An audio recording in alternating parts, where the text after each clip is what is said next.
ప్రేక్షకులకి ఆ లలితాంబిక అమ్మవారి యొక్క అనుగ్రహం పరిపూర్ణంగా కలగాలని మనస్ఫూర్తిగా కోరుకుంటూ, ముఖ్యంగా ఏంటంటే ఈరోజు మనం చెప్పుకోబోయేటువంటిది ప్రతి లగ్నానికి అంటే మనకి 12 రాసులు ఎలా ఉంటాయో 12 లగ్నాలు ఉంటాయి. లగ్నం తెలిసిన వారు లగ్నం నుంచి చూసుకోండి నేను చెప్పేది, రాశి తెలిసిన వారు రాశి నుంచి నేను చెప్పేది పాటించవచ్చు.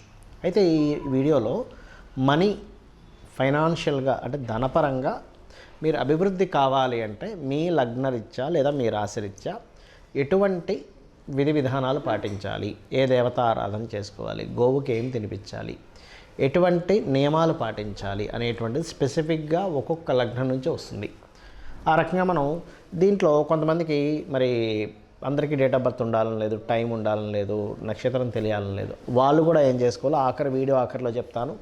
అదేవిధంగా కొన్ని కండిషన్స్ కూడా ఉంటాయి, అవన్నీ కూడా నేను మీకు చెప్తాను. వృశ్చిక లగ్నము, వృశ్చిక రాశి. వృశ్చికం వారికి కనుక చూసుకుంటే సర్వసాధారణంగానే వృశ్చిక లగ్నం వాళ్ళకు ఉండే మెయిన్ క్వాలిటీ ఏమిటంటే కాంపిటేటివ్ స్పిరిట్ ఎక్కువగా ఉంటుంది. సెల్ఫ్గానే కాంపిటీషన్ లక్షణాలు అధికంగా ఉంటాయి. అయితే ఇక్కడ మీ స్ట్రెంతే అదనుకోండి, మొండితనము, బలంగా పోరాడము, ఎట్టి పరిస్థితుల్లో తొనక్కుండా వెనక్కుండా ఉండేటువంటి లక్షణము వృశ్చిక లగ్నానికి ఉంటుంది. మరి మీకు ధనాన్ని ఇచ్చే కారకుడు ఎవరు? గురువు అవుతాడు. అంటే ఏమిటి? మీరు ఏదైనా ఎవరికైనా నేర్పించడం అనేటువంటి తత్వము, ఎనీ ట్రైనింగ్స్ ఇచ్చేటువంటి తత్వము మీ గురువుకు ఉంది. అయితే ఈ గురువు బాగుంటే ఖచ్చితంగా వాటి వల్ల డబ్బులు వస్తాయి.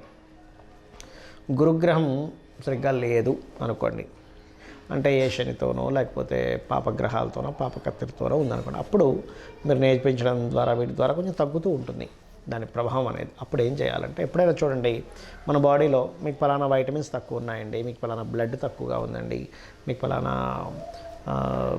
ఏవైతే శక్తిని ఇస్తాయో తక్కువగా ఉన్నాయి, విటమిన్స్ తక్కువగా ఉన్నాయి అన్నప్పుడు మనం ఏం చేస్తాము, దానికి సంబంధించి తీసుకుంటాం మనం.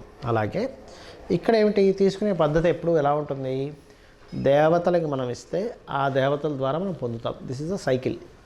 అయితే ఈ వృశ్చికం వారు ముఖ్యంగా దానం ఇచ్చేటువంటి ప్రక్రియ ఏం చేయాలి అంటే గుర్తుపెట్టుకోండి, మీరు నువ్వుల్ని మరియు మినుముల్ని ఎక్కువగా దానంగా ఇస్తూ ఉండాలి, నువ్వులు మినుములు.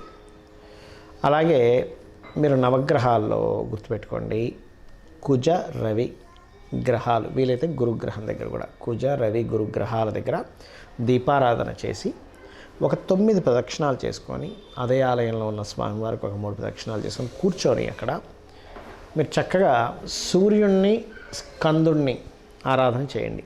సూర్య ఆరాధన, స్కందారాధన, ఇది మీరు ఎంత చేస్తూ ఉంటే మీకంత అద్భుతంగా మీ ఫైనాన్షియల్ గ్రోత్ అనేటువంటిది పెరుగుతూ ఉంటుంది. గుర్తుపెట్టుకోండి, సూర్య స్కంద. అలాగే మరొక విషయం ఏంటంటే వీటితో పాటు సూర్యుడు స్కందుడితో పాటు ఓం సూర్యాయ నమః, ఓం స్కందాయ నమః అనే నామస్మరణ కూడా అద్భుతంగా పనిచేస్తుంది. అదేవిధంగా మీకు కూడా ఫైనాన్స్ అనేటువంటిది మీ సంతానంతో సంబంధం కలిగి ఉంటుంది. అంటే సంతానం కలిగినప్పటి నుంచి గ్రోత్ ఉంటూ ఉంటుంది. కానీ కొంతమందికి మాత్రం ఒక 1% ఆఫ్ పీపుల్కి మాత్రం 99.99% పీపుల్కి ఇదే ఫార్ములా వర్తిస్తుంది. కానీ 1% ఆఫ్ పీపుల్కి మాత్రం ఆ సంతాన కారకుడు పాడయ్యాడు అనుకోండి, అప్పుడు రాదు పెద్దగా. అలాంటప్పుడు ఏం చేయాలంటే ముఖ్యంగా మీ సంతానానికి స్ట్రెంత్ చేయాలి. అంటే అలాగా సంతానం వీక్గా ఉన్నారు, మొండిగా ఉన్నారు, అదేవిధంగా సరిగ్గా చదవట్లేదు, ఇవన్నీ ఏంటంటే మీ జాతక చక్రంలో సంతాన భావం పాడైందని అర్థం. అప్పుడు వాళ్ళకి హయగ్రీవ స్తోత్రం నేర్పించడము, లేకపోతే శ్యామల దండకం నేర్పించడము, ఇట్లాంటివి చేస్తుండాలి. దానివల్ల ఏమవుతుందంటే ఖచ్చితంగా మీకు ఈ గ్రోత్ అనేటువంటిది పెరుగుతుంది. గుర్తుపెట్టుకోండి, అంటే ఏమిటి, సంతానంతో మీకు ధనయోగం ముడిపడి ఉంది కాబట్టి, ఉపాసనతో మీ ధనయోగం ముడిపడి ఉంది కాబట్టి ఏదైనా ఒక ఉపాసన, ఒక మంత్రం డైలీ తీసుకొని చేస్తూ ఉంటే ఖచ్చితంగా మీకు ఫైనాన్షియల్ గ్రోత్ పెరిగి తీరుతుంది, అనేటువంటి సందేహం లేదు. అయితే ఇక్కడ చాలామందికి డేట్ ఆఫ్ బర్త్ కానీ టైం కానీ ప్లేస్ కానీ ఏమీ ఉండవు, కానీ వాళ్ళకి ఫైనాన్షియల్ గ్రోత్ ఉండదు. మరి చూపించుకుందామంటే జాతకం చూపించుకుందామంటే తెలియదు. అప్పుడు వారు ఏం చేయాలో కూడా చెప్తారని మీకు. వాళ్ళు చాలా సింపుల్గా ఒకటే విషయం గుర్తుపెట్టుకోండి. పాయింట్ నెంబర్ 1, నిత్యము కూడా ఎర్లీ మార్నింగ్ నిద్ర లేచి 5 గంటలప్పుడు ఆ సమయంలో కనుక చక్కగా కాలకృత్యాలు తీర్చుకొని లలితా సహస్రనామాలు రెగ్యులర్గా వినడం. మొత్తం సహస్రనామాలు నోటికి రాదు, కేవలం వినడమే అనేది నాకు ఎంత ఎలాగో ఉందండి అనుకుంటే మీరు నవవిద్రుమ బింబస్త్రీ న్యక్కారి రనచ్చదాయే నమః అనే నామస్మరణ చేసుకోండి. దీనికి ముందు ఓము, లాస్ట్లో నమః కలుపుకొని చేసుకోవచ్చు. ఒకటి. రెండవది, మీకు దగ్గరలో గోశాలలు కనుక ఉన్నట్లయితే గోవులకి చక్కగా మీరు బెల్లం ఉంటుంది, పిడికెడు బెల్లము, గోంగూర, మరియు ఇది శనివారం బుధవారం పెట్టచ్చు. శుక్రవారాలు ప్రత్యేకంగా నూనె వేయకుండా చేసినటువంటి చపాతీలకి తేనె పూసి చిన్న చిన్న ముక్కలుగా చేసి దేశీవాలి గోవుకు తినిపించండి. ఖచ్చితంగా మీకు ఏమవుతుందంటే ఈ ఫైనాన్షియల్ గ్రోత్ అనేటువంటిది మీ జన్మజాతకంలో మీకు ఏ దశ నడుస్తుందా, ఏ లగ్నము, ఏ రాశి ఏమీ తెలియకపోయినా కూడా ఈ రెమెడీ చేయడం ద్వారా మీకు ఖచ్చితంగా ఫైనాన్షియల్ గ్రోత్ ఉంటుంది. ఇక వాస్తుపరంగా కూడా మనం ఫైనాన్షియల్ గ్రోత్ ఆగిపోతూ ఉంటుంది ఒక్కోసారి మనకి. ఎందుకు అంటే ఒకటి వాస్తులో విశ్వకర్మ ప్రకాశిక చెప్పినటువంటి గ్రంథాల్లో ఉత్తరే నిధి సంస్థితం అని చెప్పడం జరిగింది. అంటే ఉత్తరం వైపు నిధులు పెట్టుకోవాలి.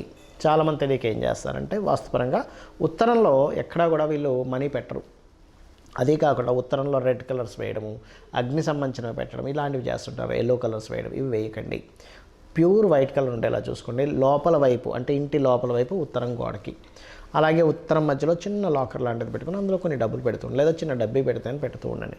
అలాగే నైరుతి బెడ్రూమ్లో నైరుతి మూలలో బీరువా పెట్టకుండా వాయువ్యం అంటే నైరుతి బెడ్రూమ్లో వాయువ్యంలో పెట్టండి, మొత్తం ఇంటికి కాదు. నైరుతి బెడ్రూమ్లో వాయువ్యంలో అక్కడ మీకు గెయిన్స్ అండ్ ప్రాఫిట్ జోన్ అంటారు కాబట్టి అక్కడ మీరు ధనం పెట్టడం ద్వారా మీకు గ్రోత్ ఉంటుంది. నైరుతిలో కొంతమంది పెడుతుంటారు, కానీ ఏమవుతుంది, ఎందుకు వద్దంటున్నారంటే ఒక్కొక్కసారి మనకు కనుక టిల్ట్ 345, 350 డిగ్రీస్ ఇటు టిల్ట్ అయిందనుకోండి ఎప్పుడైనా, అప్పుడు ఏమవుద్ది, అది దక్షిణ నైరుతి అయిపోయే ఛాన్స్ ఉండి మీకు వేస్టేజ్ అవుతూ ఉంటాయి డబ్బులు. కాబట్టి వాస్తుపరంగా ఈ జాగ్రత్తలు తీసుకోండి.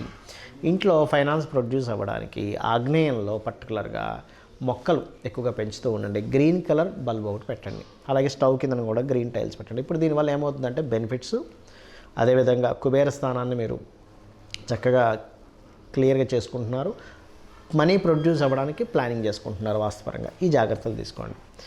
అలాగే ఇంకొకటి ఏంటంటే ఎప్పుడైనా గుర్తుపెట్టుకోండి, మీరు మీ సబ్కాన్షియస్ మైండ్ అంటే అమ్మవారు.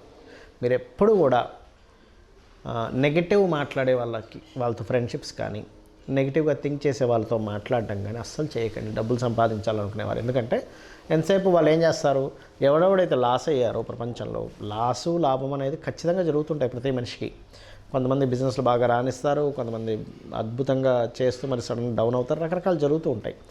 నెగిటివ్ కాన్సెప్ట్ ఆలోచనలు ఉన్న వాళ్ళు ఏం చేస్తారంటే ఇక వాళ్ళ సేపు వీళ్ళకి బిజినెస్ లేదు, వాళ్ళకి బిజినెస్ లేదు, మనకు కూడా బిజినెస్ లేదు అంటే ఎంతసేపు నెగటివ్ని వాళ్ళ మైండ్లో తిప్పుకుంటూ ఉంటారు. అటువంటి సర్కిల్లో మీరు వెళ్ళినట్లయితే మీకు కూడా అదే స్టార్ట్ అవుతుంది. అలా కాకుండా పాజిటివ్ థింకర్స్ ఎప్పుడు మీ చుట్టూ ఉండాలి.